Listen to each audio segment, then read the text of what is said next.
Hi Rohan, just very good evening, good afternoon, good morning on our channel. So basically, we are trying to connect you on this session, like so that we can learn something from you, so that our audience can get a good knowledge and they can go back to their work and they can implement in their personal and official life. So I just wanted to know something more about yourself, like what was your first job, how did you started your journey, so that we can know more about yourself. Sure, absolutely. Right. So, primarily, now I've been in the IT industry for about 18 odd years now. Way back in 2006, when I passed out of my engineering computer science, I, I got into a quality analyst role in a smaller company which was outsourced to body shopping for IBM, right? So we would do some quality analysis jobs. So uh, initially in the first 2 years I was a QA, so I was not liking that job much. Okay. So I decided that I want to do my post graduation, which is in marketing.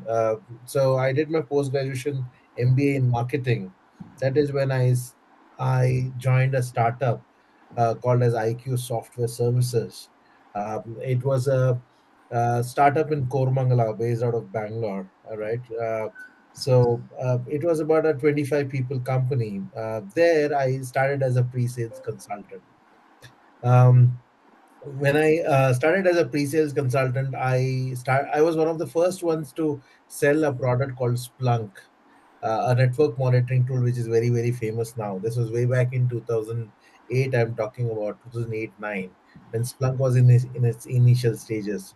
So I started talking to a lot of large corporates, trying to understand their problems, and how Splunk can help them, or this network monitoring tool can help them, right? While I built my skills of talking, selling products or selling a niche software. That is where if you remember 2008 9 was peak of recession, Yes. where the companies were not doing well. Our company went up to 100 people company and lowered it to around 25 people company. So my, thanks to my CEO, he wanted me to, push and see how can we convert ourselves into a product based company. Okay. So I did a lot of research Right. in various industries that I was actually, I was meeting pharmaceutical companies as a pre-sales guy. I was trying to meet a lot of different industries. So I created a very niche product, for which there was no competitor in the market at that time, right? Like if you look at, and I don't want to get into the details of that Yeah, particular correct. product. Do we have time to go to the details of that product? Definitely, if you want to go Right. ahead. Yeah. Sure. So for example, one of the industries that I saw was legal industry, and second industry that I saw was hospital industry, right? Yeah. Wherein doctors are very reluctant to type on a computer. Nowadays, I think you can see a lot of softwares where doctors are actually typing and writing all their prescriptions, etc., on a laptop. Yeah. But way back then in 2008 9, doctors were very reluctant. Yeah. They They were were they were just writing. always wanted to write on a Yeah. piece of paper with a pen, Correct. right? And a very shabby handwriting as well. Right. So I saw this gap, and we created a product wherein we could use a digital pen, which was the source from China that time, and that digital pen can actually write on a piece of paper as Okay. same way as you write on normally, and Yeah. but it immediately would capture it through an infrared, Right. right, and then store and scan and store it on the EMR softwares that Right. they had. So they already had healthcare software, so why would they want to you know have our software? So what we did, we actually created an interface where their HR, the Wipro HIs or whatever, would just be a mask. The back end would be still their existing HIs, but the front end would be our software, where you know, you just type a patient ID or scan a patient ID, and you would have all the details, all the X-rays, all the reports, everything, including all the handwritten prescriptions that you would get. Okay. So this is not primarily, we didn't scan anything. It was written on pen, live. It was stored on the software. Right. So we did market this in a lot of larger hospitals like Fortis and Apollo, etc. But though the product was a great, when we did an you know sample, or we did an at 30 days, we installed it in Fortis, etc.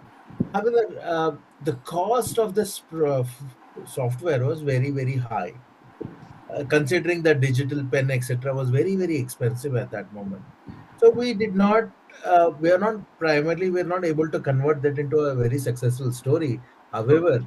we after about, I think we were too early for that product. 2015 is when I found that there was a company called Doller, Okay. DOHLER. They got a $1.5 million funding, having the exact same product that we had built in 2009. See, this is how we learned that, okay, there was a product, but time to market was not there. We Yeah. were too early to the market, and also we did not have the sources for marketing it. Right? We Yeah. did not have the money to market and go and say, okay, you know what, take it for free, right? Like, Mm. we couldn't do that, right? Software could have, a product initially could have, like, okay, take it for free, and then we will, let's look at the commercials later. We didn't have that kind of funding. That is where Right.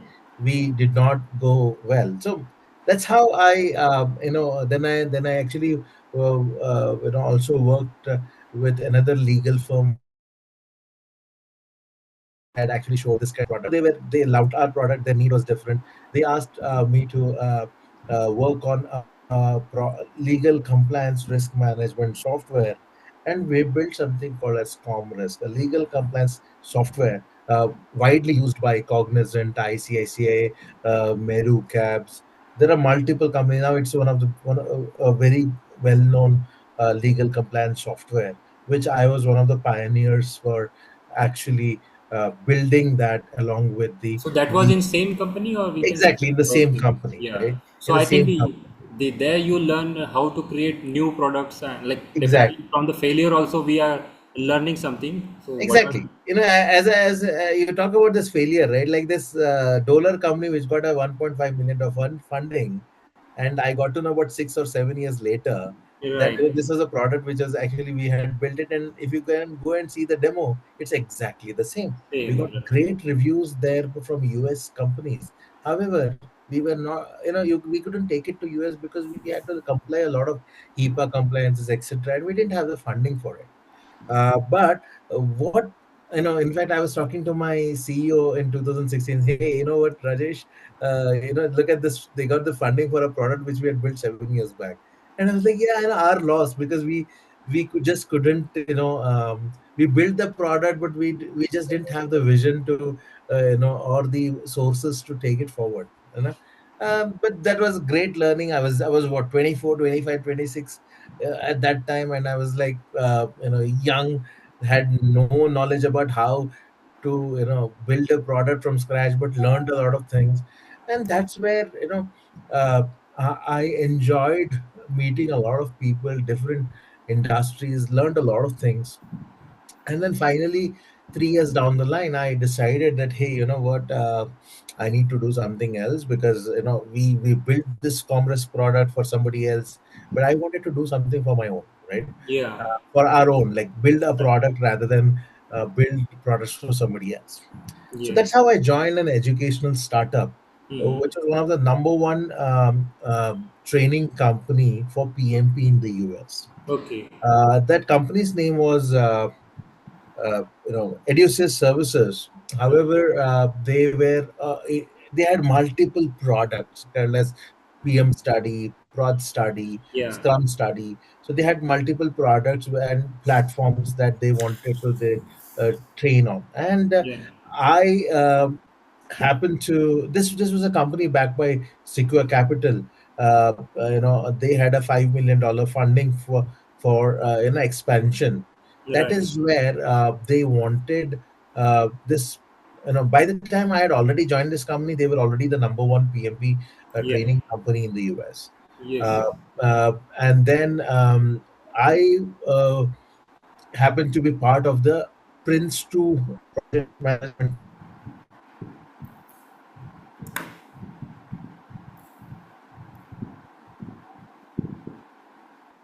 UK region and Australia Yeah. and Singapore. The Yeah, so this particular the brand what we had called for the training was Proj Study for primarily teaching Prince2 and ITIL in UK. I was responsible for marketing in UK, Okay. Yeah. and since I was responsible for that, I needed to know what I am teaching, like what we are going to teach, right? That Yeah. is where I was introduced to Prince2 in 2012 June, or I think about April or so. Yeah. Uh, I wanted to learn as I had to sell that product, and Yeah. wanted to make business in UK. And my responsibility was UK. So I was supposed I was in UK. I was supposed to travel to UK to take care of the marketing, etc. That is when I learned. I underwent this training. I successfully completed with a good score, which I could be eligible for becoming a trainer myself. Right. So that time it was owned by something called as APMG, Yes. Association of Project Managers Group, Yeah. and I successfully completed the trainer evaluation as well. Okay.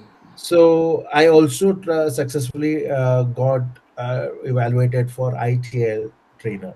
Okay. So when I was in UK, um, my responsibility was marketing. But then, slowly I was like, hey, you know what? I want to teach this because now I'm certified trainer under APMJ. Yeah. Initially, it started as a need, Yeah. right? But then, I start one my first. I think my first ever class was in reading, very near to UK, London, and I took about or 30 or 32 odd uh, sessions. It was a 5 day session that time, and I took about 32 odd sessions because at the end of the day, as you had to cut down the costs as well. Look at yourself as a trainer. You're an authorized trainer, so do everything on your own. We had a marketing team in UK based out of London, and we were supposed to train. We had about 3 or 4 trainers. Each trainer would teach in different cities. I would travel around UK and different cities every week and train project managers for training. Right. See, what would happen is we were marketeers who would also sell the product, saying, "Okay, why do you need to do Prince2?" As well as we would go and teach it. Right. So that is how I started, and over a period of time it became like you started loving the subject, right? And trust me, even till date, it's been what, 2012 to 2025, more than 12 and a half, 13 years of Yeah. training. And I would say, even if I have a session, let's say tomorrow, I would learn something new about Yes. Prince2, right? Every single session that you do, you learn something new about project management. You probably learn something new about how to do maybe a certain type of a project, or even when you're actually talking to your students who are experienced project managers sometimes, who are new to IT industry sometimes, whatever, or maybe they are even not even in IT industry, they are in an construction or any other industry, and then we get to know their experiences, and then we can say, okay, this is how we could apply this concept actually to that particular example also, right? So that's how, as every single session that I was taking, then when I saw the results that students used to pass the exams, get the Prince2 certificate, call us back, and say, hey, you know what, Rohan, I have passed because of you. You're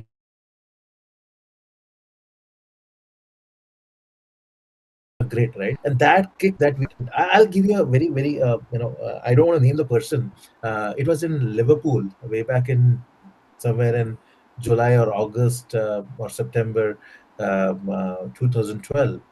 uh, he The person was, his name is, I don't want to take his name though. He was 64 years old. Okay, and he had about 40 years of experience. And he happened to be a person who has probably traveled to India more than 15 times as a project manager of certain Yeah. company also, right? And for some reason, no, he was you could you could use as sarcastic, but he would say, you know what, Rohan, I've been so and so, I've been project manager, but I'm not getting a job, right? I'm not getting a job. I like, what is a motivation for you to get a job? Because you're 64, you've worked for so many years, money wouldn't be the criteria. He was like, no, I'm like, I want, I'm idle. I want to utilize my skill sets. But even though I've been a project manager for more than 30, 35 years, I'm not able to get a job, right? So, and one of the comments across the session of those 5 days, it was like, "Hey, Rohan, don't worry. Sometimes I don't understand your language or your accent, and but you know what? My Hindi is worse."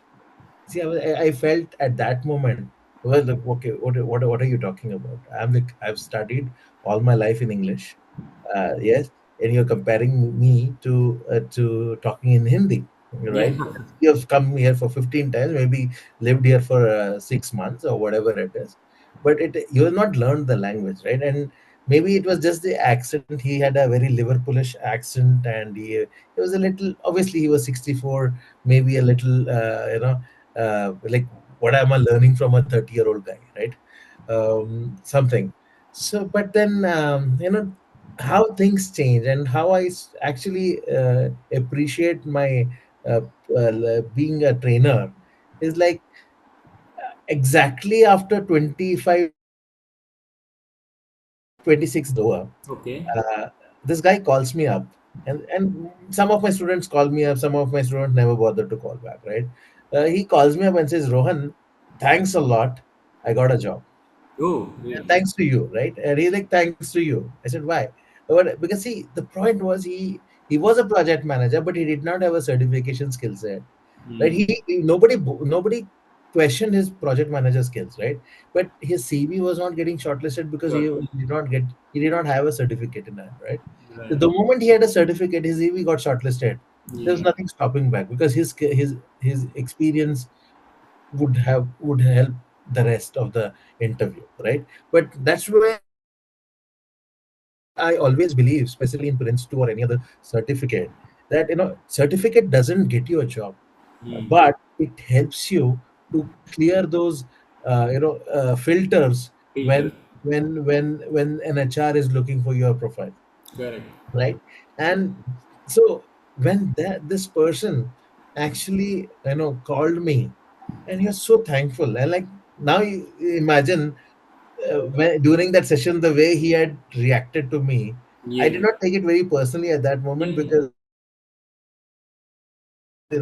older in age, and Older. maybe he had kind of a thing. But this is just an example. There are Correct. many such examples that I can talk about, wherein I've trained many people in UK. They came back, they called, they still are in touch, and they would like, why don't you come to our company and do a consulting job, Yeah. kind of, so many. I've got offers from Australia, Yes. wherein, hey, somebody, I had gotten trainer job in Australia, and one of my students said, Rohan, don't take it up. It's not, the salary they are offering is not even worth your skill set. So Yeah. it was like that, that kind of thing. So having trained over, I would say, more than 200 plus sessions till date, having trained more than 7,000 project managers, or prospective project managers over a period of 13 years. I'll talk about my training, who have worked with more than 14 different companies. Simply Learn being I've worked for 8, 9 years with them. 100 students plus batches, every single batch, every weekend. Right. So it's been a great journey overall, but that's what I would say, right? And how did I become a project management trainer? It was just by luck. Yeah. It was not something which I had aimed for. But But sorry to ask you a question. Like uh, definitely being a luck, you'll get mm, opportunity. mm, But how you crack that opportunity, it's on you. So what you think, like which skill sets help you, mm. or how you prepare for that? See, Definitely. I would say, see, I was always a guy who who used to love to talk, right? Okay. So, and given a challenge, right? Like for example, even today, I'm a guy like which has helped my career as a product manager as well. I've been a product manager for more than 14, 15 years. Yes. After pre-sales, etc., I've been just doing product management. Various, I've been like I've worked with Victoria's Secret as a product lead for them, taking care of the home to checkout journey, or I've done CXO level, meetings with product Calvin Klein, right? PVH as a company. So I've done a lot of these, lot of these roadmaps for a lot of these bigger companies where I consult.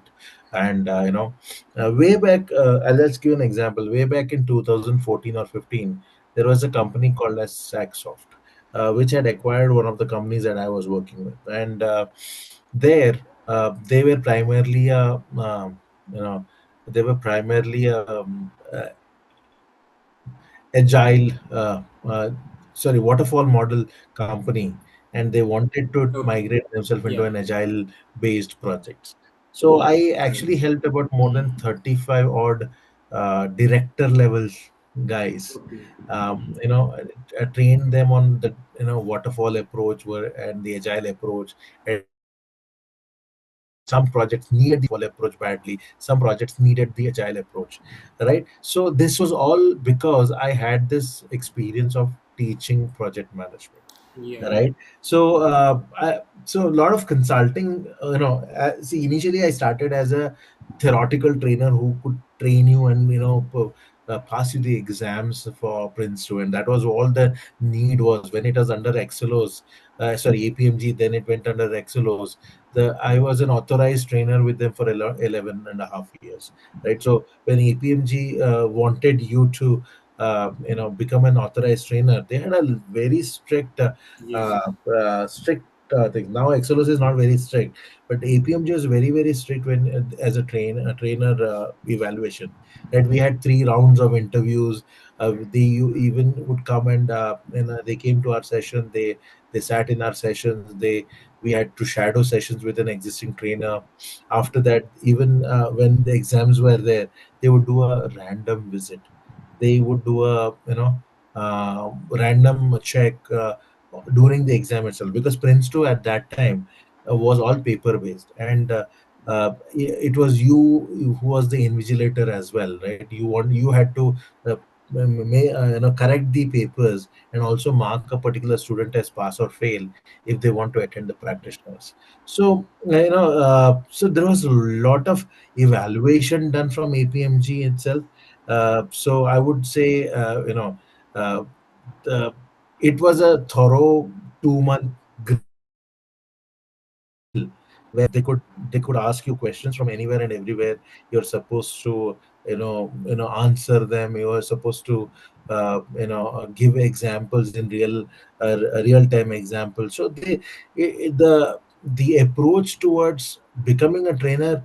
See, I would say after I became a trainer, it was much easier. But APMG, the way they did the authorization for you to become a Yes. trainer itself was a gruesome process. Nowadays, Excelos is not very. I've been on the panel where I've actually met the heads of Excelos, the Asia head, etc. I've actually expressed the concerns as well, that the kind of how APMG used to look after this certification in terms of the trainer or the students and etc. The the quality of training, the quality they used to monitor everything, quality of training, quality of the exams, etc.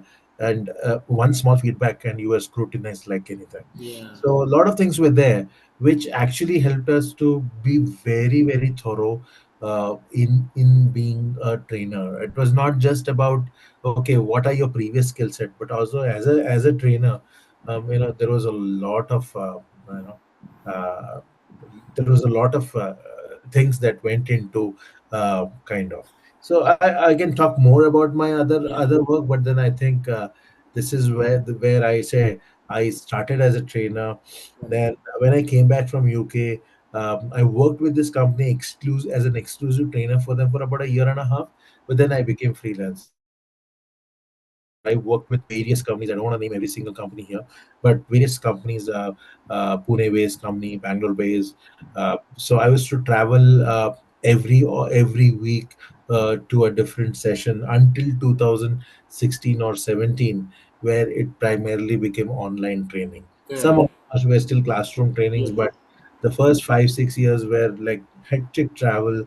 Every single week, I've had sessions where I'll give an example. I've had some 42 consecutive days of training, including international travels. I would travel like a Thursday, Friday. I've traveled and I've been in Dubai. I've trained in Dubai, and Thursday, Friday I've done it. Friday night I've back. Saturday morning I've taken a training in Bangalore, and then again I probably flight out again to Singapore, etc. Hong Kong on various. I was just not just a Prince 2 trainer. I was also training ICI level. I also training SRAM. So there was a time when it was very very hectic. So, like, That, the one question is in between. Like, when we train people in PMP, Prince2, ITIL, Scrum, so mm. what you feel, like, how PMP is going to help a person, how Prince2 is going to help a person, or ITL or Scrum? See, Like, I'll tell. Sorry to interrupt. So it is. See, I'll tell you, right. See, whether it is PMP, whether it is Prince 2, whether it is whether it's agile, it all depends on the type of project that you're yeah, doing. So now if you really look at Prince 2 is more of a business management project. okay, Prince PMP is more of a technical project manager, a okay, technical PM that you are there in as in your company, right, right? So if you need to be a for a technical project manager, they would need all of the PMP skills. yeah, However, it all depends on who's your market. If you are an European customer, believe only Prince 2. If you go to Canada, Prince 2 is widely used. If you go to Singapore, Prince 2 is widely used. If you go to anywhere in Americas, South or North, it's primarily PNP, right? Now, obviously, in the last 10 years, things have changed. Agile has come in.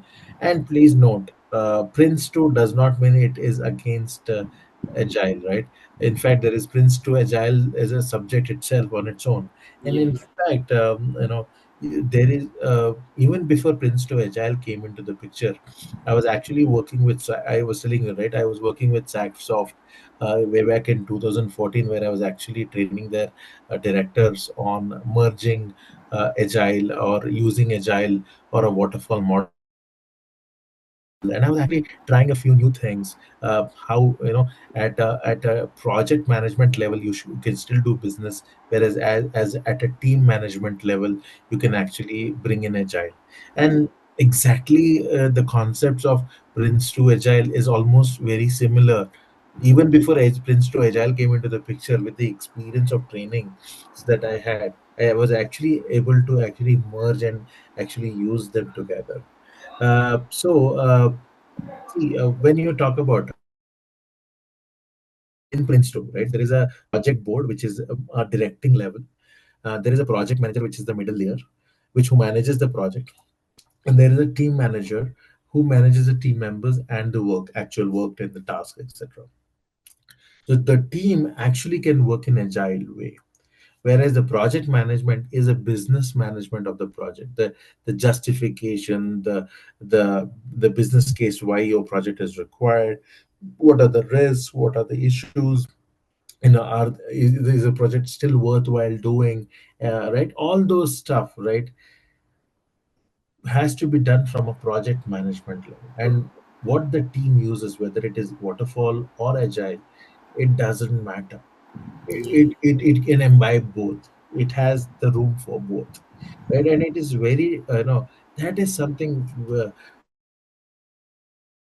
many companies who use Agile or Scrum haven't been able to understand.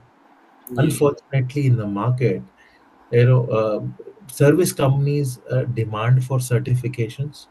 Service companies look at, okay, let's say I'll just give you an example. I worked with Cognizant, etc. Cognizant, when they're applying for a project, they want to say, hey, you know what? I have 1,000 PMP project managers. I have 500 Prince2 project managers. I have uh, 5,000 people who are CSMs who have done the certification. Yeah. We only look at certification just to apply for or a bid for a project. Bid for a project. But have they actually, how many product companies actually ask your certification? Absolutely no, right? Because they are all customized, right, etc. Right. But if you really want to utilize, you know, uh, personally, because I've been one of the top two Prince2 trainers for about 8 odd years in India. You can check on LinkedIn as well. There was a time when I was on the top two. I believe that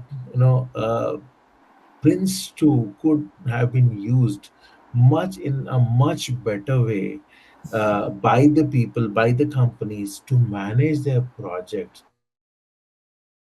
Because many people start the project just because they have some funding or somebody said let's do it, right? Mm. But is that, are you going to just jump onto a project just because somebody has said please go ahead and do it?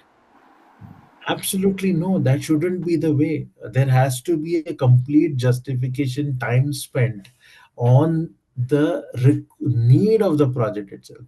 The biggest mistake that we do in today's world, in all the, I would say 90% of the projects, wherein you just jump onto the project and say without even having the requirements, you want to bid for the project. You've bid for the project as a service company without even knowing what the requirement is, right? And that's one of the worst ways of doing it. You have to understand, even if, let's say, you are a service company and the client is asking you to, let's say, I want to migrate. I'm just giving an example, right? There are a lot of I work with a lot of retail industries. My primary industry is retail. Let's say, for example, I want to migrate from a X platform to a Salesforce commerce platform or something, right? SFCC is what it is called, Salesforce Commerce Cloud. So if I want to migrate to a Salesforce Commerce Cloud, what is the real need for it, right? You need to understand that just because everybody else in the market is using Salesforce Commerce Cloud doesn't mean that you also need to jump and get into a Salesforce Commerce Cloud, right? Or any other platform that we're talking about. I'm like, platform is just an example that I'm saying. But first of all, what, even if you are a client, if you are a customer, if you are a vendor like a service company who's where the client says I want to use Commerce Cloud, can you please help me, right? Now we need to understand what is the benefit that particular SFCC is going to have versus the cost of developing it. Yeah. That is something which goes really missing because everybody wants to do something just for the heck of it. I'll give an example. So, if you look at everybody today, or a lot of these companies, whether you call it Accenture, whether you go to Infosys, whether you talk about Wipro, everybody is behind the AI. Yeah. Everybody wants to build something AI tool, or Or a product or let's the say product, every service right? company want to Half do. of the companies Yeah. wants to build a co-pilot. I don't know how many Mm. of us are aware of what is a co-pilot. Mm. But I was also part of that. Yeah. So I've also built a co-pilot for our company or whatever, right? Now, so everybody wants to build a co-pilot. What is the co-pilot, right? Like, I want our developers to use our existing whatever and be fast in coding, reduce 30-40% of coding time. We using a help of a co-pilot that is there, which will help you to code faster, give some requirements, and it'll help you with the code. It'll connect to your repositories and bring out generic codes, etc. Yeah. Now the question I want to ask is, right? Everybody wants everything to be automated. Somebody 80 million, somebody spending 2 billion. No, I don't want to name the companies who is spending almost so much, but that this is what is the reality. Mindtree is building this. Every second company, large company, service company that I talk to, they say we are also building a Copilot. Yes. My question is, have you really done the evaluation of what is the cost of developing on your own versus, Mm. see, are you going to beat a Microsoft Copilot what they have built, No.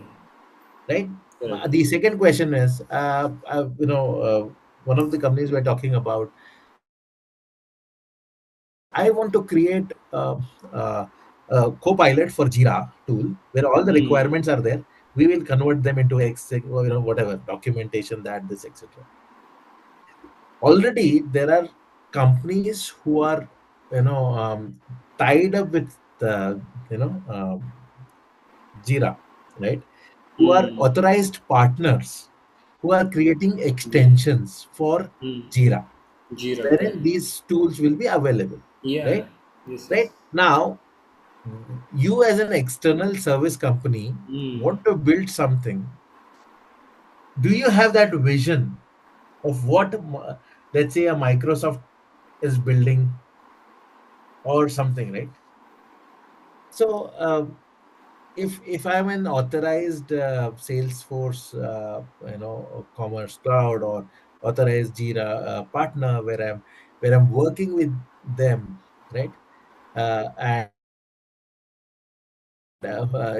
working with them, uh, right? See, so Atlassian is the company which is producing Jira, Yes. Yes. right? So if I'm an authorized partner with Atlassian, then I can say, okay, I can work with them on a vision and say, okay, let me create an extension for, let's say, Build. task management or Mm. a project management or whatever it is. Yes. Whatever. Here, there are a lot of companies who just want, because they got the funding, they want to showcase that they are able to do something. And without even realizing that there is already maybe an extension available by their third party vendors. Maybe Yes. it is, let's say, for example, let's say they charge you $10 per user, right? Yeah. Maybe you need 100 users or 1,000 users or whatever. Think about it.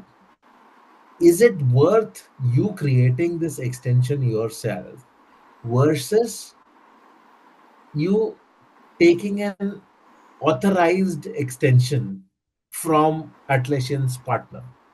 Maybe Mm. there is a justification. I'm not saying there is no justification. Yeah. Maybe there is a justification saying, uh, you know, if have 1,000 users for 3 years, I would spend, let's say, $2 million on the renewal of the license itself. Mm. Whereas if I build my own, I would end up spending $50,000 or whatever. I'm just giving an example, right?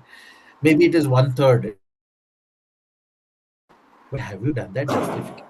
The first principle, what Prince2 says, is business justification. Justification should be there, right? Correct. Just because you've got a funding, you're not going to jump and, where is that justification? Have you proved that justification? Mm. I have never seen a document uh, wherein you're proving the justification to your larger, uh, you know, uh, business who approved that, okay, let's spend $80 million on in the next 2 years on AI, right? Have you gone back to them and said, here is what we will be able to save over a period of next 5 years if we spend, let's say, $1 million today, we will be able to achieve $3 million, savings, because we build it on our own instead of purchasing something which is already there, which is probably much better. As what I say, right?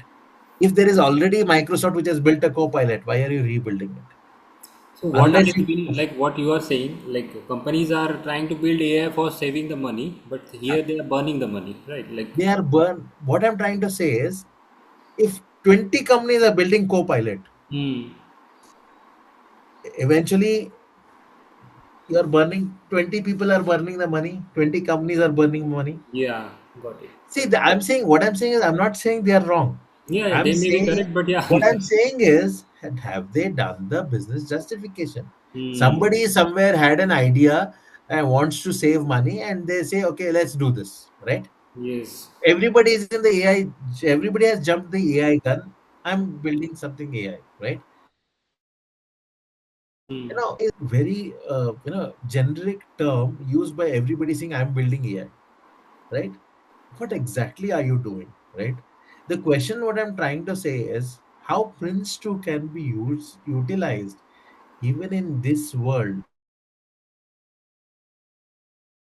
Hmm. right? Then Yes. now, yes, there is a need for AI. Yes, there is a need for Copilot. Yes, there is a need for develop help, getting help for developers so that they can build this product in, let's say, 30% much faster time. The Hmm. question what I'm trying to understand is, while we build this Copilot tool, right, in house, any company, these 20, Hmm. 30 companies, or every other company talks about I'm building a Copilot.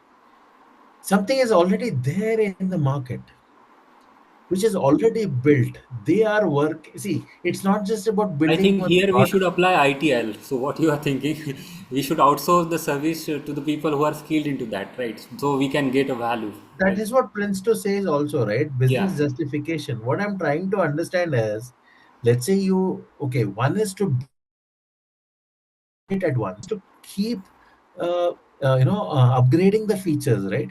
If let's say Microsoft is selling Microsoft Windows 11, Right. they keep upgrading the software because they are charging for it. It's not that it is built once and left. Yeah. Correct. So you need to understand that do you have the resources To build or update to that. keep yeah, unless if you're saying I will only use this for in-house 10,000 developers, Hmm. unless you're trying to sell this product outside, then have you done the evaluation of what is already available in the market at what cost, and why are why would somebody buy from you instead of going to Microsoft Copilot? So, but like we as a learner, we as a professional, like somebody Hmm. is working into company as a project manager or as a developer or as a tester or as a pre-sales person, Hmm. then how he should take as a AI, like definitely company is running behind the AI. What will be the impact on job opportunity? What you feel as a trainer or as a person See, from the industry? I'm not. See, I may not be the best judge of talking about AI, etc. Yeah, My, just discussion is going but on. yeah, yeah. So what I'm trying to say is, see, as a learner, obviously, go and learn as much as you can. If Yeah. you're a developer, there are multiple courses available today. Hmm. Even Google has multiple free courses. Forget about paid courses, etc. Yeah. So in talking the AI terms, right? Today they talk about LLMs. They talk about uh, first of all, right? So let's there are various terms. Etc. for AI. Various things are there. We should at least be able to communicate. What what is it? How it works. Because somebody comes and says, uh, what is an LLM, right? They might be talking about LLM will generate human like test. How, right? You need to at least understand, the topics that has been discussed in your offices around how an AI is built. What is an LLM? What will it do? Because at the end of the day, it's all about a natural human-like generation or a language translation or a assistant. So we'll have to look at a lot of things.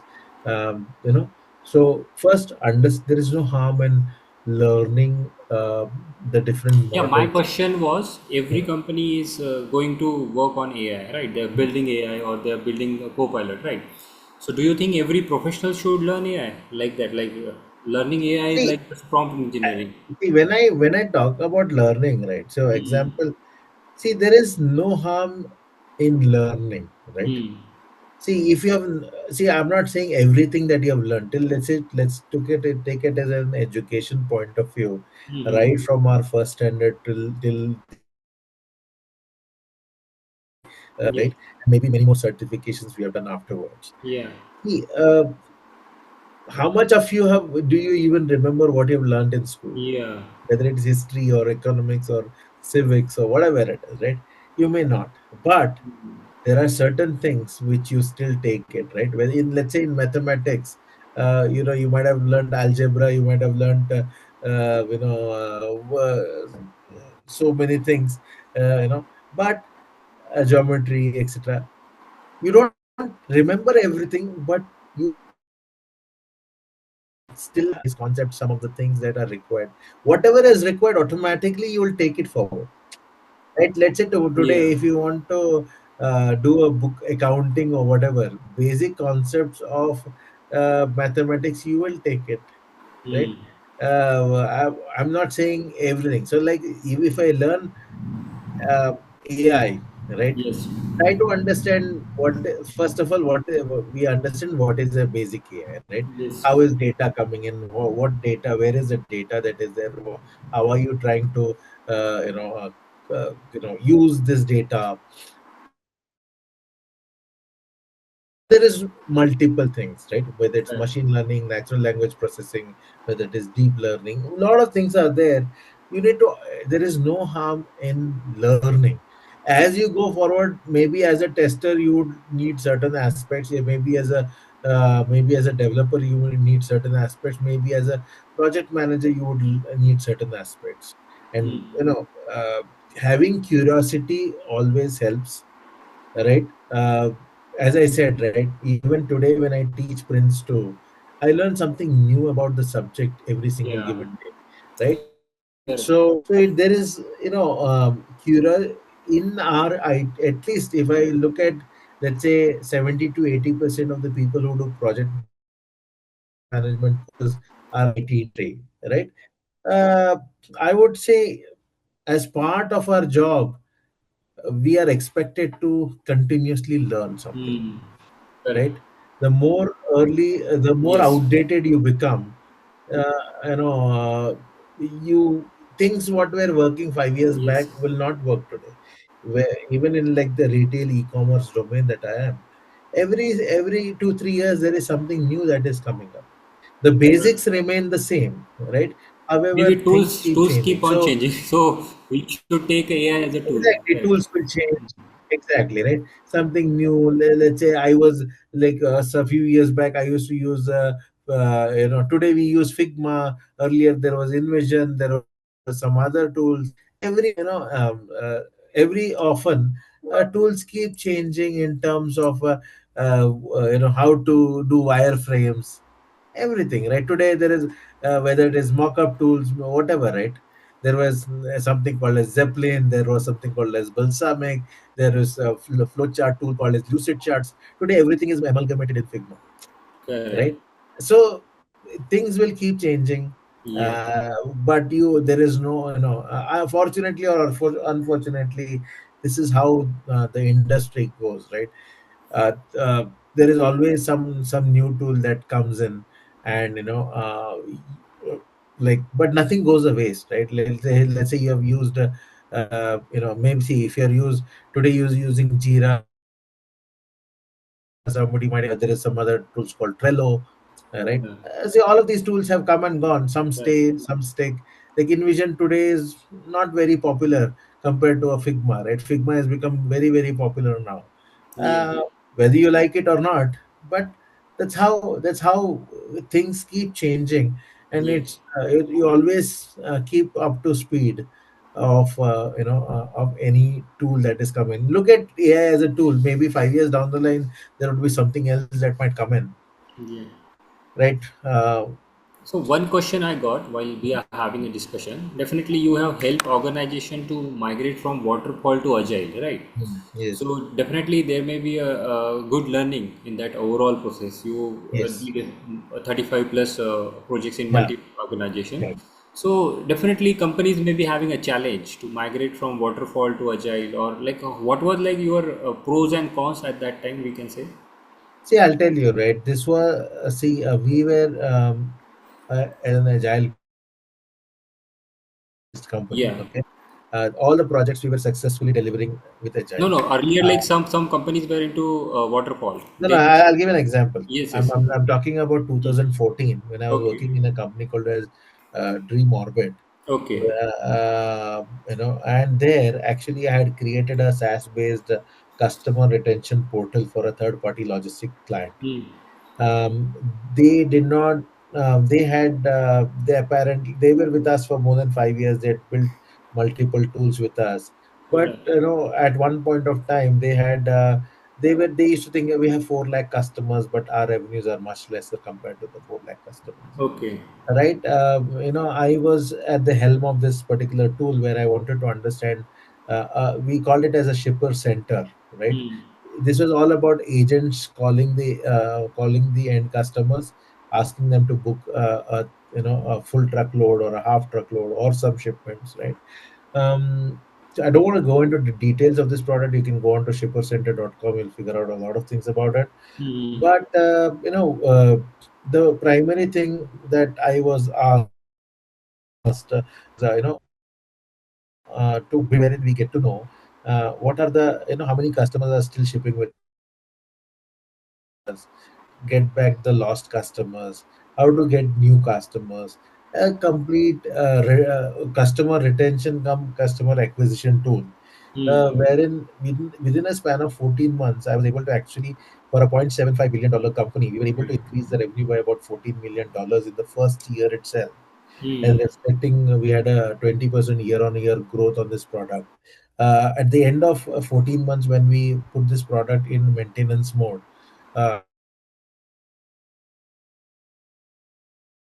and I moved out of this product, we were able to generate 82 shipments for this product, for this particular company, $14 million additional revenue for this company. A month-on-month revenue was around $3 million at the end of 14 months. So this was a very, very successful product for them. And we were actually planned to spin off this company itself, but it did not go through. So when this was completely built in agile model. We didn't even know what we want after 3 months, right? But we purely built it based on talking to agents, our end users, what they wanted, what were their challenges, etc. Hmm. So when Dream Orbit was about to get acquired by a company called as Saxsoft, right? I was doing this presentation to them, and that these are all like marquee products that we have built, and why we are so successful and we are successfully developed an agile project, kinds of, right? What is success of agile, etc. Saxsoft was primarily a company which had most of their projects in waterfall models, primarily based out of Singapore. The industry market in Singapore at that moment was primarily a lot more a waterfall model, because Singapore customers primarily look at a lot of documentation, crystal clear documentation. Only once the documentation is ready, it might take even a year to create the documentation, but only when they are 100% sure about the documentation, then they would like to start the project. They don't mind waiting for it. I had done a Singapore Shipping Corporation project wherein they actually took about 13 odd months to create the documentation itself. So now, when this Saxoft company came into the picture, where they had already acquired our company, they were very keen to understand our success in Agile, right? How we were able to do it. So, having the background of training in project management, and for me, I was actually put into the task of actually training all the 35 odd directors who were there in this company, primarily working on waterfall models, to make them understand what is agile and how agile could help. And then each of we spent about 6 months just to understand everybody's project, what they are doing. When my primary job was to consult their team whether we should migrate to an agile model, or whether we Hmm. continue to be in waterfall model. So that's Yeah. how I was involved in this, wherein we understood everybody's business case, right? what they Okay. had, what document they had. Like say like somebody wants, like, okay, I don't want to launch it in phases. I know exactly what I want. I already have a Hmm. product word to word. Let's say, for example, I remember the shipping corporation had like, what do you call it as like, let's say you have big ships, right? Big ships come to the port, Hmm. but they cannot come inside Yes. the port and park themselves. They need a tug to Yeah. come and actually help them park to the port, Yeah. right? These, Hmm. there will be tugs, there will be tug drivers, there will be scheduling, there will be everything. There will be planning in terms of what time every tug can come in, how many drivers are there, what, how many hour shift they have to do, and how much time does it take for a tug to come and take go back and bring a ship inside, unloading time, etc. So they already had a set process for, and everything was Hmm. known for them, right? For if they wanted to migrate from A software to B software because of the outdated technology, they were very Hmm. clear on what they want.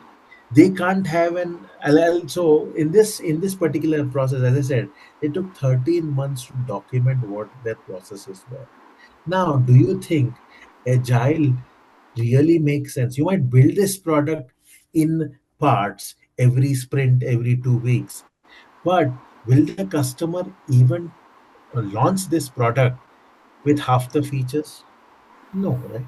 Hmm. Because he can't. He Correct. has everything, that he doesn't want any change. The Yes. customer didn't want a single change in the way it works. You're right. Maybe the way the application works is fine, but the Hmm. whole overall, the output that they require, they wanted one shot delivery, wherein at the end of whatever 6 months to 8 months, when you build this particular tool, it has to function as it was. There is no scope Yeah. of change. There is no scope of like, okay, this is not working, I will check next time, right? Like, you might build something in an agile way, but the final delivery will happen all at once. The release, the final release, has to have every single feature, right? Has to have the every Got single it. feature. Now, in this case, doesn't agile is do you need an agile? Do you need a scrum? Maybe, maybe not, right? Hmm. So that is where you have to analyze, right? That Well, I. what value add a scrum or an agile methodology is bringing on to this particular project. Yeah, Yes. I'm not here to say this is a best waterfall, or this is what it is. Waterfall is better, or in this case, or whatever. Every single project you analyze, saying what is the input, what is the output expected, what is the customer expecting, how is the product going to be delivered, what is it, right? Now, if you're saying I need everything, right, uh, uh, uh, right, everything at once, right? Then see, agile may not be required, right? Yes. So, Hmm. and every single project being in agile is expensive to do, because there are sometimes Yes. when you don't plan for the future and you don't know what you want, you do it, you undo it, you redo it Hmm. many times, because you might have planned like, I want parallelly 10,000 users on my system. In your earlier Yeah. architecture, you might have just planned for 500 users, right? So Yes. your architecture itself is not built to handle 10,000 users. So the Yes. project timeline will go for a toss, because you'll have to redo a lot of things. So Yes. this is what happened even in when I was actually developing Comrisk, whereas ICICI came back and said, ICICI is one of the seven potential customers who wanted to try the software, and they said, we had built a product for 500 concurrent users, whereas ICCA said, I have 10,000 concurrent users. Our system failed the load test. It took almost about 14 minutes to load. So, that's how, you know, blindly going into an agile mode, or blindly going into an waterfall mode also, may not be successful for you. Just because everybody else is using agile, you can't be using agile, or you can't be using Mm. waterfall. That is where Prince2 as a project management comes into the picture, actually brings you the layer of validation, right? Yes. The justification that we always talk about, right? So there are a lot of things that you need to understand and realize. Always when I Prince 2, one of the common examples that I give for my students is mobile industry, like a Yeah. 4G network versus a 5G network, Yeah. right? Like like you're running behind 5G, but Mm. if I want to, let's say for example, uh, sometimes it may not everything is like taking up a project. Let's say I'll give an example, right? Let's say we have Airtel, we have Vodafone, we have BSNL, and we have Geo, right?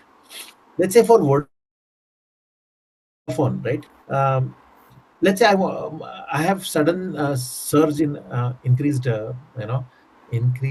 what I call it as users in a particular area because Mm. of my great marketing, whatever. You know, like installing, let's say, 10 towers. Will Mm. that's it takes 1 year. But will my customers wait for 1 year? No. Right? What do I do?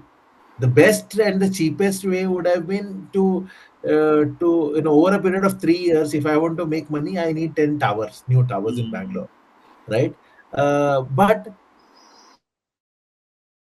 I will, because it takes 1 year to install these 10 towers. It may not be my best way of doing it. What would I do? Maybe I would actually evaluate and see why there is a surge or why there is an increase in number of users. Is it temporary? Is it long term? Should I go and partner with Airtel or somebody else, wherein they say, can you give me some tower, unused tower frequency for somebody else? Right? If you look at way back in 2008-9, when 3G was launched, Tata Docomo was to be uh, very sorry, BSNL used to be very, very good when it Mm. started. Yeah. Then Tata Docomo came in. Yes. BSNL's network went for a toss. In fact, Tata Docomo was using BSNL's towers, Yeah. but Tata was having better network. Not See, using. what I'm trying to say is they were sharing the network, right? Sometimes, Mm. your unused network could be shared by somebody, some other competitor. You're paying a high rental for it, but now instead of losing customers, you rather pay high rentals, right? Mm. What is your best way of doing a project, right? Now, whether it is building a new tower or existing towers, you upgrade them, right? Maybe it is a 20% increase in the quality, but your need is 50%, so still 30% you're in shortage. So there are various things that, when I actually take this example of this particular 3G to 4G or 4G to 5G, that is what I always make, because it is very easy to understand and make them understand that, just because there is a need doesn't mean that you will jump and spend $2 million on something, right? There has to be appropriate way. Sometimes doing nothing could also be a best option. Right. So there are a lot of things that you need to look at, and just because whether it is agile or waterfall or whatever, as I said, right, lot of evaluation has to be done at each step to understand what what is required. It is not a blind thing that, there is some funding, let's move to agile. No, that's not how it works. Everything goes through a proper evaluation, right? And has to do it, and that is where I always believe Prince 2, and why Prince 2 is very, very successful in Europe, is because it gives, it is not, project management is how your business looks at the project. It is not how Yeah. your developers or testers or do the work. And please note, project management, Prince 2 never came from IT industry. It came from manufacturing. Mm. It came from Yeah. construction industry. It is widely used in Yes. IT industry, but Prince2 is so generic it can be used for every type of a project. It's a simple way of, even while I'm doing something, right? As simple as if I'm buying a car, right? I'm just giving an example. I just bought a car a month ago, exactly 1 month for today.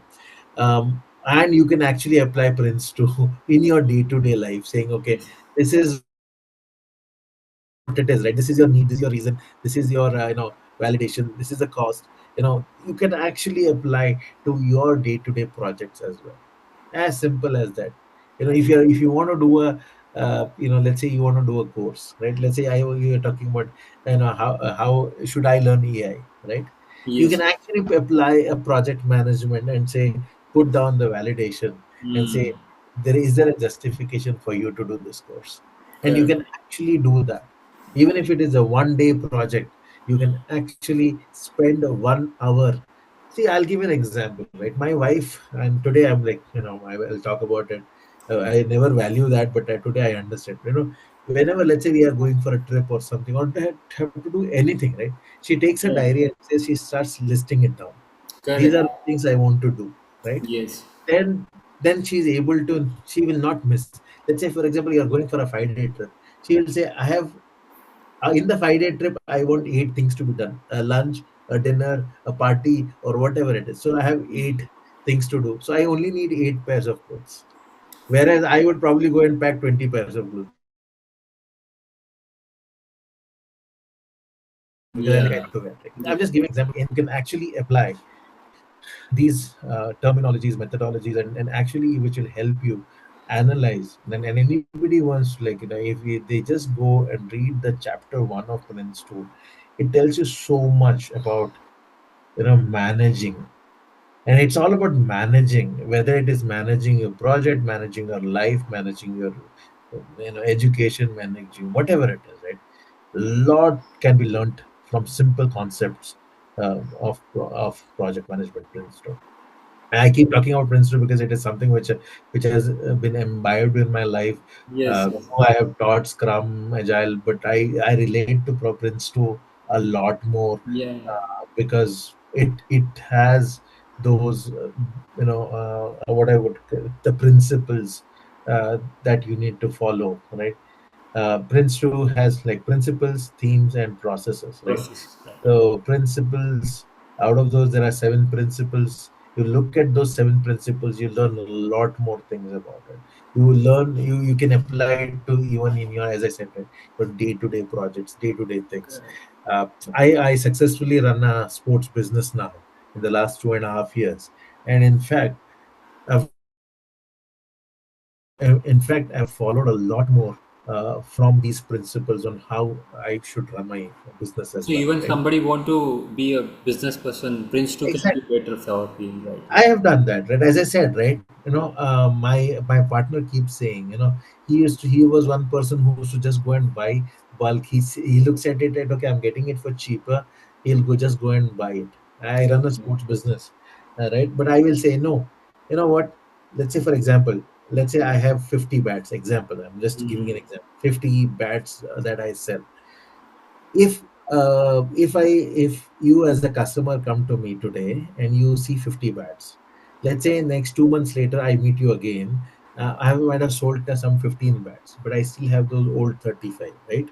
So when you come back again, you will say, Rohan, all these are old, I have already seen this, is there anything new, right? Is there anything new about it? So what I do and I believe is, keep 50, keep limited stock, keep Mm. just in time, right? I every 10 days I go purchase 10 bats. I go purchase 10 bats. I let's say my capacity to sell is 5. I purchase 10. 5 remains. I again go and purchase 7 or 8. Again I sell 5. Again I purchase, go and 7 and 8. I sell 5. So every 2 months or 10, 35 for 30, 40 days you come and meet me to my store, you'll always see a new stock, Yeah, definitely. right? Correct. So Time a to customer says, market. okay, We this is can see. something new. Exactly. Yeah. The customer always sees something new, right? And I learned this from the say, right? Because that's how I would plan. And then my partner also says, that's a very good way of doing it, because you are not only ensuring that you're not spending all your money in one basket at once, Okay. right? Even if I like So, 20, 50, I'll only take 10, right? same way Because we should apply in career also. Like we should exactly, time to right? market. Keep on adding one skill a year, or keep on adding 6 months something new to our portfolio. So we'll be relevant to the market. So that is what like a justification to your career. What I learned So, from this right now. whatever I'm saying is like, many a times I tell a lot of people, right? If you really want to learn, right? If Hmm. you want to do a certificate, I don't mind you not going for the certificate until unless it is required. See, if I want to just learn Prince 2, do I need a certificate? No, I can go pick up a book and read it. A lot of material is there on the on internet about Prince 2. Just go and learn it, right? You want to do a certificate? You can do that certificate in just 5 days. See, there's no harm in learning, right? And Yes. if your company needs you to be a Prince 2 certified, you can always be a Prince 2 certified in 5 days. But if you want to really learn something, apply for your thing, go pick it up, analyze why it is required for you, and go ahead and do it. There's so much study material available, paid, free, whatever it is, right? It is Yeah, really but up what to. you feel self-learning and being learning from a experienced trainer like you? What is different in that? Like what you feel? See, it all depends on how much you are, how much you want to, how much you want to learn on your own. Obviously, if you're coming to somebody like me, I will talk of my experiences, and you will relate to those experiences, right? You'll get to know those much faster, right? Like as I talked about the 3G, 4G examples that I gave, etc. Yeah, correct. Right? Then you'll be able to relate and understand and analyze it very, very fast, right? So, Right. a lot of simple things, simple questions. I was actually there was another trainer who was getting trained, and I was sitting in that session to help him answer any queries which he was not able to answer, right? And that was the process of APMG earlier as well. That and there was a backup trainer who was sitting and helping the trainer to teach the class. I Yes. remember in that one session wherein there was a question from a student, and I don't remember that specific question now. It is more than 12 years, but where they asked a question and he was not able to answer it. Okay, that's fine. I mean, we all are learning. It's okay, right? But at that moment, I just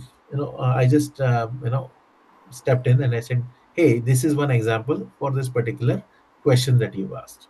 Now, if you are learning on your own, maybe you would have skipped it saying, I don't understand this. Hmm. I don't know about this concept, leave it, because there is nobody to help. But Yes. if you're going to a trainer who's already somebody who's experienced in this industry, in this particular subject, then you would be able to, your questions can be answered much easier, much in a much understandable way, and you Hmm. will start to value that certification more. Correct. Sometimes you just read it for the sake of reading it. Sometimes you do. I've had some students wherein the company is paying for their certificate. They're like, "Yeah, sir, they have just forced me to sit. I just want to Hmm. complete this 5 days and go." Right? Then they are actually not utilizing that. I'll give an example. I don't want to name the company again, but I had an VP of a company who was supposed to relocate to UK because his wife was a UK citizen, and he was like, "Rohan, I just want to do this certificate just because I'm going to UK. It'll be helpful for me." And he was least bothered to learn. He just completed those 5 days, and I told him at the end of 5 days, right? Neither did you learn, and you are also a bad influence on others, saying what Others, right? others, right? Wherein you're not allowing them to learn, right? Hmm. And I say, you go to an interview, or let's say tomorrow you're taking an interview where somebody comes wants to become a project manager in your company, and you say don't asking questions about Prince 2 or project management or whatever, and he will answer saying, "See, I've done a certification. I'm a Prince 2 certified." What will you value it? Hmm. What will you value him if you are not able to value the thing? See, that is where it all depends on individuals as well. A lot of Yes. people, just do it for the sake of doing it. But I have had a few students who really wanted to apply their. See, as I said, right, somebody who has worked as a project manager for 25, 30 years, let's say, and they come and learn these concepts of Prince 2, then they say, hey, this is what I was doing all my while, right? Like, I have done this, but I never knew the name of it or the Right. reason for doing it, right? That is where it you learn, you actually value it. A lot of people in India take up certifications and think that after the certification I'll become a project manager. See, when I'm talking about Prince 2 specifically, you can't become a project manager just by doing a 5-day course and passing the exams, Yes. right? So, if you are looking at, it's just an aid for you to learn more. Yeah. It is just to learn the framework. You can't become a project manager just by learning for 5 days. Yeah. But the certificate is there for you to go back. And I always tell everybody, if you go to your Prince 2 manual, it's a wonderful book that is there.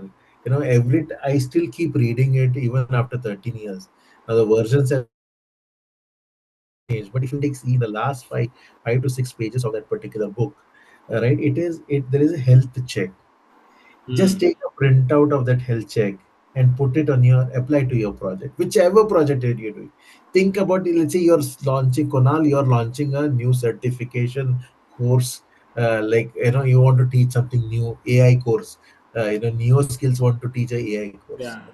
and just go ahead and just apply. Ask your guy whom you have asked to manage that particular project. Have you done these 50 odd things step by step? Just put a tick mark on that particular appendix E, Hmm. and your project will automatically follow project Prince 2. Just by just going and doing that check. It's a health check of your project. It's a Hmm. wonderful, uh, 3-4 pages of information, right? Every time, as I said, right, I read it. You get to know that so much is there. One single book of 400 pages, I would have probably, I don't even know how many times I've read it. Yeah. I Definitely. still, there are so many times over a period of time, it has become in such a way that, let's say you ask me a question, right? I would never answer the question. I would say, hey, you know what, Kunal, go to page number 78, look at the paragraph number 3, you have your answer, Yes. Yes. right? And that is how much, information is available in that book. And so, I would always, maybe it was just a way of me showing up that I know so much about the subject or so. But what I'm trying to say is, there's in you know ev- any single thing that you do, right, you can apply. It's a project, right? As I Yes. said, right, buying a car is a project. Yeah. Buying a mobile phone could be a project. And you Correct. can actually apply lot of this, your past experiences. Let's say you buy a phone for, like, I'm just giving an example. You buy a phone every 3 years, spending a lakh rupees, right? Now you have to evaluate, how much money are you actually spending on the phone per year, Yes. versus the value add that you're making, right? And then, do a justification of, what is the money that you really want to spend. You can spend, people who have money can spend whatever amount. They can change the phone every day, They, every 6 months. That's fine. But I'm just trying to say, right, even buying a phone, buying anything, could, you should evaluate, right? Then. Correct. exactly, everything can be evaluated, right? Yeah. Everything can be evaluated in life, using, a certain framework that we are talking about. Hmm. So, there are a lot of things, and it's a life. I would say it is not just a career. See, doing when you're studying something, right? Don't study because it will help your career. Hmm. Study something because it will help your life, Right. right? And I'm not somebody who learns every single subject that is on offer, right? I learn what I need, right? Hmm. But when I learn, I want to know that, okay, this is something which I'm the master of it, right? Let's say that's where I would look at it today. If somebody talks about Prince 2, I should say, okay, I know it better than anybody, right? Yes. And I always remember that person whom I talk about, right? 64-year-old guy whom I met 10 years back, and he's like, "Thank you, Rohan. I got a job because of you. It's Yes. not because I knew project management more than him. It was just because I knew Prince 2 more than him, right? All that I'm trying to say is, uh, you know, don't run behind AI or don't run behind this. But if you want to, if you learn, go and read something about it. It interests you. You want to learn more. Go deeper, right? The more you Yes. go deeper, the more see. If you talk on a very superficial level, right? Like on AI also, or any other subject, right? People, there is no value to it.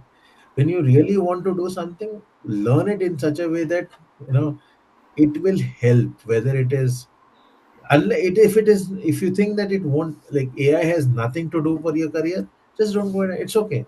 You can be a user of AI, and uh, use it for your text, use it for your emails, use it for your Instagrams, or use it for whatever you want to do. But become a user of it. You don't have to code. You don't have to Mm. code AI, right? Yes. Why don't you go and learn the applications of AI where Yes. it is already built for you, Correct. and use it for your benefits, Yeah. right? And trust me, today, in today's world, I was actually doing a document for one of my VPs, and I used completely AI to create that document. Mm. Um, Probably one much was done in 2 or 3 days. Yes. Definitely. See, you're saving time. Maybe it is not 100%, but it was 95%, right? Yes. uh, that's Use it. Go and use the learn the why do you need to why do I need to know how LLM is pulling data or whatever? Doesn't matter to me, right? you know uh, Even if do I need to know SQL? Do I need to know how SQL works, or how a particular tool works? No, right? I can always be in. See, if for me, AI is a tool which will help me work faster, make my job easier, pull out some data, right? Just you do that. Now you want to create, right? Why do I want to create a logo from scratch? I can ask AI's help to create a logo, Yes. and give it inputs, and it might give me options. At least 80% or 90% of my work is done. Only Yeah. last 10% I need to customize, right? Correct. So if it helps you, go ahead and learn what is required for you, what will make your life easier, and I think that is what you should say. Correct. Yeah, it was like a really great learning from you. Due to your time constraint, definitely we may need to stop. No, it's okay. If you have some other last few questions, we can just Right, take right. it. Yeah, my like one question I as having in my mind, like definitely you started your journey from we can say quality analyst, then we moved to pre-sales, then Pre-sales. we Yeah. moved to move as a product manager, then you shifted to trainer, right? Right. So like what do you think? Like changing a career is also need of time, right? A lot of time people feel stuck in one career. See, So for how did me, as I said, right, I'm a very successful business guy today as right? well. Yeah, Okay. definitely that I'm So, um, I always believe that you don't have to be a master of one thing. You can, know a lot more things, just enough. Um, Having at every single stage, or whether it was my college, whether it was my school, whether it was my initial days as my job, everything was a stepping stone to do something new, right? yeah, When you are, like, I was never satisfied with what I was doing. Whether it was when I did my engineering, I wanted to do business, I didn't do it. I came for a job, I was not happy with the job. I did my MBA. I was like, okay, then I took a pre-sales. Pre-sales to product management was a natural progression. Training, as I said, happened by luck. But then I saw um, like I was my first ever batch. As I said, I was in UK. First 32 batches were in UK. Training people were like training in India would have been different. Training diverse kind of people was also a big challenge for me. Those Every single session was a challenge for me, right? Today, if you have online, right? Today we have an online course. Let's say today I have an online course. I might even open up a book and just say, hey, this is an example I can show you, right? But if you are in a classroom course Yeah. wherein 50, 40, 50, 100 students are sitting live in front of you, and they give you random questions, you you your oratory skills become lesser because you have limited Mm. content to speak, because you Yes. don't have references. But then you need to handle that pressure, right? Like somebody hits you on your face with a question, and you probably sometimes, and some many a times, there was a time where I didn't know anything. Maybe I didn't have an answer to it, but to analyze that in the next 30 seconds and answer something, that is something what we learned Mm. as a trainer, right? Yes. Like, you need to answer, or else you could say, okay, give me some time, let me figure out and get back to you, right? Yes. That will keep lingering in your mind. Even if you're not able to answer, you'll come back to maybe next day morning you'll come back and say, this is your example, right? So that is where it always had that. As a trainer, it helped me, being a trainer, like almost like 13 years, as I said, right? I became a trainer at Yeah. 28, when I was 28 years old. Now I'm 42. So it's been like a huge journey wherein, it's always about processing. The minds keep Mm. processing things in different ways. And that being a trainer actually helped me my career a lot, because everything, you're put across certain situation, you always come out of it, because you know uh, live audience, when you answer to those live audience, and answer them perfectly, or satisfactorily, but the customer is, or the end user is going to accept it. That is what taught me a lot of things, and that's where I would say, I may not be a master of something, but I can take up anything and learn quickly and manage it, right? Right. So And that is that's a what. that is a skill required. Learn quickly and apply or manage it so as to change your career or a domain that we can. Exactly, right. So Right. I wouldn't suggest everybody to just keep changing their domain or whatever. I Yeah. would always suggest that if you are a master of something, then like, I know a few people. I'll go out of topic here. I know a couple of people who were the first people from Infosys batch, Progeon batch, learning this KPO things, right? Not B, they were not BPO, they were KPO, APO, right. KPOs, right? So they're all finance industry. They learned the nuances of the finance industry, and maybe many of these were, not even the degree holders. Okay, the first batch of Progen, which happened way back in 2001, 2 or 3, if I'm not wrong, I know a couple of people who are in very close people whom I know. Today, they are right on top of their game, working as a solution architect or working as a, you know, uh, uh, industry expert of finance, Yeah. right? Correct. Correct. Because they stuck to their domain. That was a tough US shift job where they were Yes. learning the Mm. nuances. But today they know the product so well. They Yes. became a business analyst. They Correct. became then they migrated, they changed their career. And I know some of those people who have been living in the US for about 15 odd years now.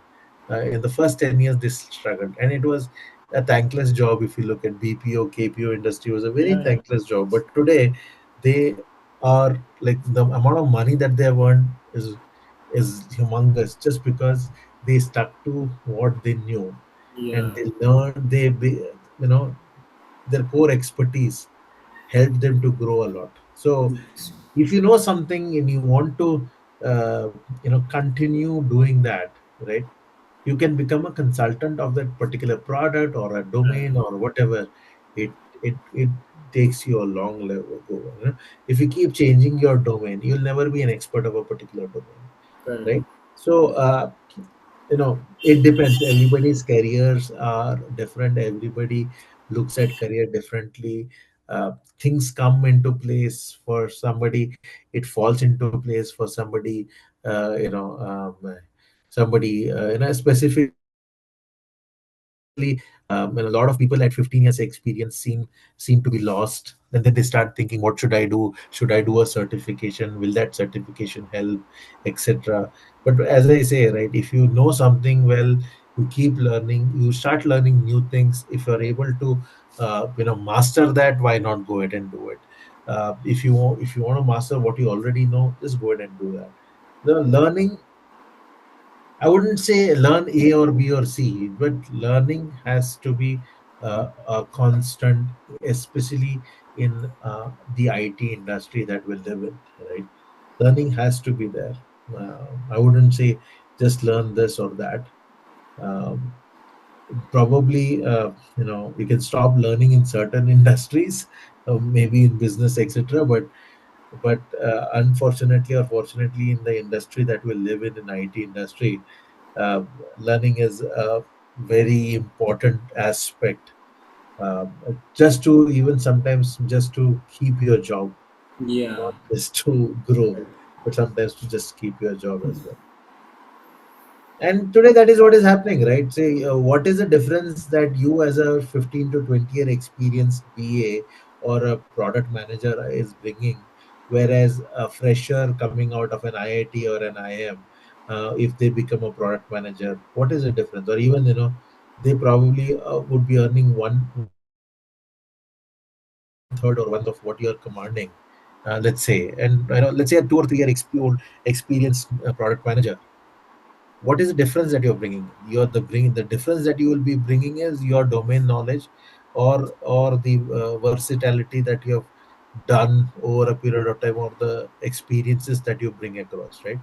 So I always talk about Correct. it, whether it is training or whether it is I've learned so much from my own students' project, that I use their examples in my day-to-day projects as well, right? So that thing has to be there. Otherwise, someday you will come to a place where, companies, and you just keep start thinking about, what is a 15-year, 20-year experienced person doing the value add compared to a 5 to 8 years who's probably Mm. double the Right. salary. And company wants to Yes. always look at cost. They don't care about you, right? They care about what profitability they are making. So that Mm. is something which you will always have to look at, and that's one Yes. important.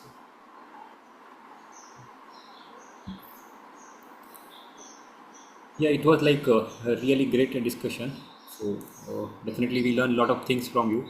Hope to such next session with you so that our Sure. audience can learn. And definitely uh, we'll be happy to have a Prince 2 batch with you because I learned Sure. about Prince 2 in a short span of time from you in a better way. And hope Sure, our absolutely. audience or our like people who are watching us, they got something new about learning or like a fresh inspiration from you, like how anywhere and how they can move to the needed one, whatever like their dream is there. And it was like a really great journey or learning from you. And thank you for being Thank with you. us. Yes. So hope we will stop here and definitely Right. we'll be in touch. Sure. Yeah. Thank you very Thank much. you. Thank you. Bye. Take care. Thank you.